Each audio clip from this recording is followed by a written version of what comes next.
Hello and আসসালামু আলাইকুম। কেমন আছেন সবাই? আশা করি সবাই নিশ্চয়ই ভালো আছে। আলহামদুলিল্লাহ আমিও ভালো আছি। চলে আসলাম আপনাদের সাথে শেয়ার করতে বরিশালের ব্লগ পার্ট 2। এইখানে হচ্ছে আমরা পরের দিন আর্লি বের হয়ে গিয়েছিলাম। তখন অলমোস্ট 11:30টার মতো বাজে। 11:30টায় বাসা থেকে বের হতে পারা মানে আমার কাছে টু আর্লি, কজ ঢাকাতেও আমি এতটা আর্লি অদ্রিকে নিয়ে কোথাও বের হতে পারি না। বাট সেইখানে আমি বরিশালে গিয়ে অদ্রিকে নিয়ে বের হতে পারছি। So that's why I am telling that it's lucky actually I am. Anyways, আমরা হচ্ছে প্রথমে বের হই দুর্গাসাগরে চলে গিয়েছিলাম। সরি, গুটিয়া মসজিদ আমরা ফার্স্ট দেখেছিলাম। অ্যান্ড আফটার দ্যাট আমরা হচ্ছে দুর্গাসাগরে যাই। বেশ গরম ছিল। এই দিঘিটা দুর্গাসাগর দিঘি হিসেবে পরিচিত। এখানে আমাদের এন্ট্রি ফি নিয়েছিল 20 টাকা করে, এবং যেহেতু আমরা গাড়ি নিয়ে গিয়েছিলাম তো কার পার্কিংয়ের জন্য 50 টাকা রেখেছিল। আর গরমটা অ্যাকচুয়ালি একটু বেশি ছিল।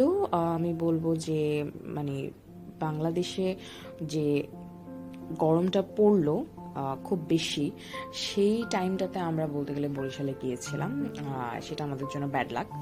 আর আরেকটা জিনিস যেটা ছিল যে যার জন্য আমরা গুটিয়া মসজিদটা খুব একটা ঘুরে দেখিনি। আমি তো মানে ঘুরিয়ে জাস্ট গিয়ে একটা রাউন্ড দিয়ে আমি ওদিকে নিয়ে বসে গিয়েছিলাম। আমি আব্বু আম্মুকে বলেছি তোমরা দেখো, কজ অদি এমনিতেই গরমে ঘেমে যেতে পারে।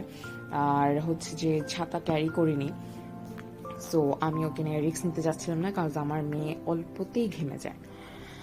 আর এখানে হচ্ছে দুর্গাসাগর দিঘিতে এসে আমাদের কাছে অনেক ভালো লাগছিল যে গুটিয়া মসজিদে যেহেতুটুকু গরম আমরা পেলাম, আই মিন রোদ অ্যাকচুয়ালি অনেক বেশি ছিল, যেহেতু বললাম যে সকাল টাইমটাতে আমরা গিয়েছিলাম। আমরা যেহেতু শনিবার দিন ইভিনিংয়েই ব্যাক করেছিলাম, তাই আমরা একটু আর্লি সকালবেলা বের হয়েছি। আর যদি আমরা সেদিন থেকে যেতাম তাহলে অ্যাকচুয়ালি বিকালেই বের হতাম, রোদটা পড়লেই বের হতাম। বাট এনিওয়েজ, যেমনই ছিল ভালো ছিল, আমি খারাপ বলবো না, কারণ গরমটা জেনেই আমাদের বের হওয়া। আর এখানে হচ্ছে যখন আমরা দুর্গাসাগর দিঘি মাত্র স্টার্টই করলাম, স্টার্টিং পয়েন্টে আপনি হাতের রাইট সাইডে আপনি হচ্ছে এমন হরিণ দেখতে পাবেন। এবং আমি অ্যাকচুয়ালি হরিণ দেখেছি। জীবনে প্রথম হরিণ আমার দেখা হচ্ছে সুন্দরবনে। যখন খুব ছোট ছিলাম তখন আমি ক্লাস 1-এ পড়ি। আমাদের আব্বুর অফিস থেকে অ্যাকচুয়ালি আব্বুর ডিপার্টমেন্টে সবাইকে নিয়ে একটা পিকনিকে গিয়েছিল সুন্দরবনে। সো যখন আমরা তখন তো স্টিমার যেত, এখন যেমন হচ্ছে ছোট ছোট লঞ্চের মতো যায়, সেরকম না, তখন স্টিমার যেত। তো স্টিমারে আমরা ওপেন